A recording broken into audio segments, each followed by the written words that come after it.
It was a vital win in terms of keeping Arsenal in the title race conversation. And if you consider that Martinelli's got 3 goals in his last 4 away games and Jesus 6 in his last 4, people will be asking, do they need a striker now, Ian? No, but I said at the start of the season, those 2 players I'm really, really delighted to see are finding some form at a time where Arsenal need it the most.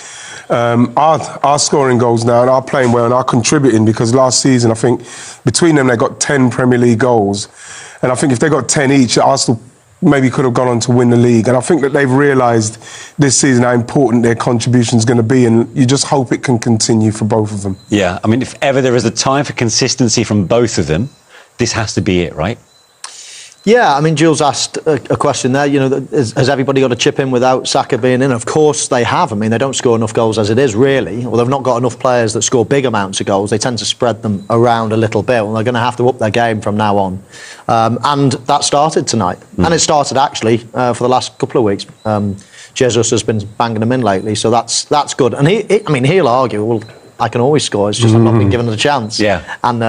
And you wouldn't blame him for thinking along those lines. But good for them today. Go away from home, score 3 goals, and keep the pressure on. So what changed in the second half to make that win possible, Ian? Well, I think you say what changed. I think that what I always find with Arsenal is, yes, they had a lot of possession in the first half, but when it's going at a certain pace and you're passing at a certain kind of tempo, teams like Brentford, who are deep, they get set. You know, we couldn't get anything in from the wings. We wasn't getting too much from the wings. They cut it off, and I thought we just passed it a lot quicker. The second half, moved it quicker, moved the ball sharper. Yeah, it's funny. Whenever we watch Arsenal, actually on the show, we often talk about they're at their best when it's one-touch passing.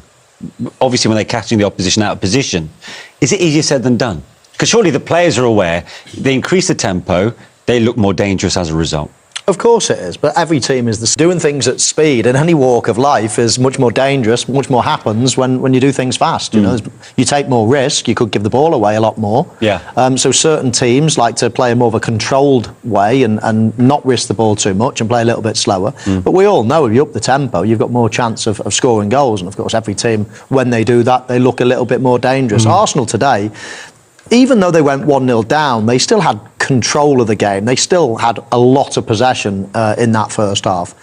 And obviously getting back on level terms before half-time was absolutely key. You don't want to be going in at the interval down. And then once they had that momentum again, then you always fancied them to come out and nick it in the second half. I think what happens as well, I think with Brentford's goal is typical as when you're not moving and when you're not making good movement for the person on the ball. And when I say passing it quicker, a lot of things have to happen in respect to parking it quicker. You have to have people making movement. You have to have movement either towards you, beyond you, so that you can pass it quick and then you can keep the ball moving. And I think that it didn't happen a lot in the first half, and in the second half, they just quickened it up a bit. So 2 goals very soon into the second half. Put paid to the contest, really, in Arsenal's favour. Let's have a look at the first of them.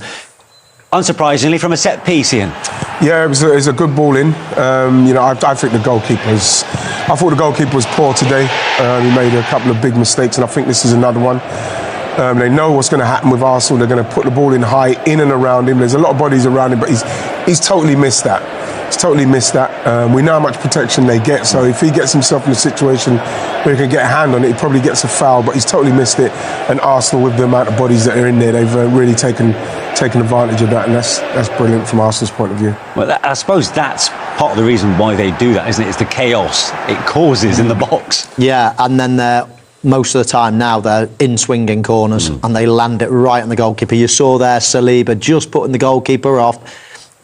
Enough not to be given a foul, but certainly enough as well to stop him coming and punching that first one, and then the second one he doesn't get enough on it, and they keep the pressure on. They've got big numbers. Look at all those bodies in the box, but they knock that ball right on the money every single time. Whether it's Saka previous to getting injured, Declan Rice is a very good corner taker. Whoever stands on that ball, they tend to knock it in a really dangerous place. Yeah, Nwaneri playing his part there.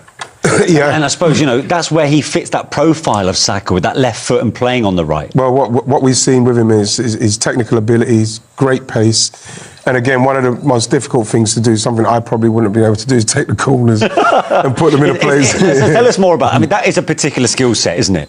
It is. I remember one time. I remember saying to Arsene Wenger, "Can I take the corner?" He said, "No, you can't take them," because to put it in to an area where you know that so much is riding on you, hitting the area, which I didn't realise at the time. I thought I would have been able to do it. Yeah. I tried a couple in court and I couldn't do it. Is such a difficult skill. So when you've got players, especially away from home, you know, people baying, trying to put you off from putting in a good ball, and you still put the ball in an area where you're going to course, but that's perfect. Yeah. You know what I mean? I couldn't do that. Were you any good at them, Michael? Nope. Nor would I want to be. I want to be in the box tapping from a You're going to be on the end of them. Yeah, that's where I want to be where Marino is.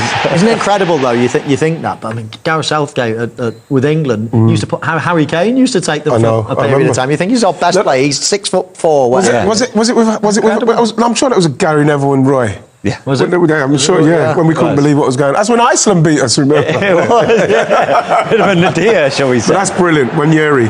Again, we're talking about a player who's coming into his debut, and him taking a corner and putting it into an area. We know how dangerous Arsenal are at corners.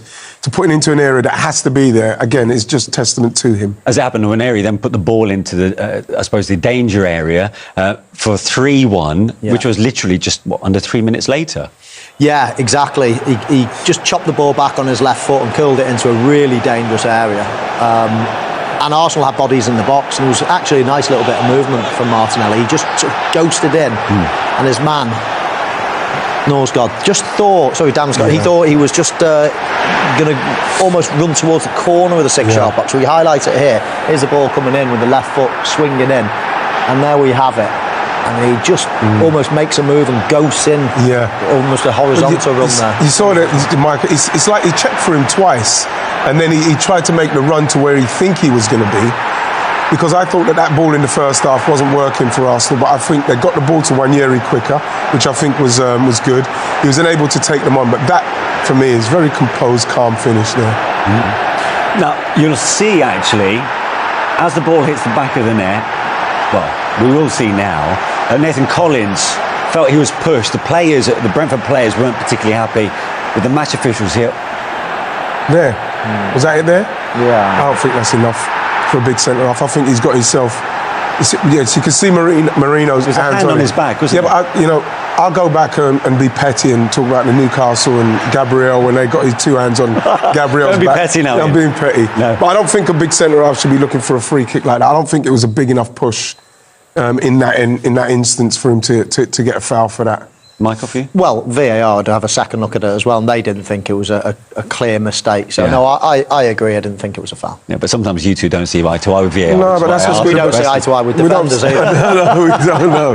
But at the same time, no, if there's something to disagree with, we will do. But in that instance there, I don't think that a defender defending his goal, which they did very well in the first half, should be pushed off the ball that easily. Yeah. It happens vice versa all the time. Of course, defenders put their arms on strikers. You've got to accept that football is a contact sport. There will be little parts like that. But the fact the second half started in that way, from Brentford perspective, conceding 2 goals in 3 minutes so early on, how much did that put the kind of the wind out of their sails, so to speak? Well, it's a disaster, isn't it? I mean, when Arsenal go 2 ahead, you're probably not going to get back into it, are you? And they're such a good side. So, yeah, all that team talk that we had a little bit of footage of at half-time, and the rousing team talk that Thomas Frank gives his team, but all of a sudden, within 3 or 4 minutes, it's all out the window, and you're chasing a game, and then you're probably making even more mistakes. So, yeah, that can happen in football, especially against a team as good as Arsenal. I think, as well, Mick, I think what Mikel would have probably have said to the Arsenal side was, go out, start quicker, move quicker, see if we could get something in the first 5-10 minutes of the second half, because we know what they're capable of. We saw it in the first half. They're not in the game for 30 minutes, then bam, they score. Have a go at them and see if we can get something in that time, and then we can relax. And they did. They got it in the space of 5 minutes. They got 2 more goals and finished the game. Right.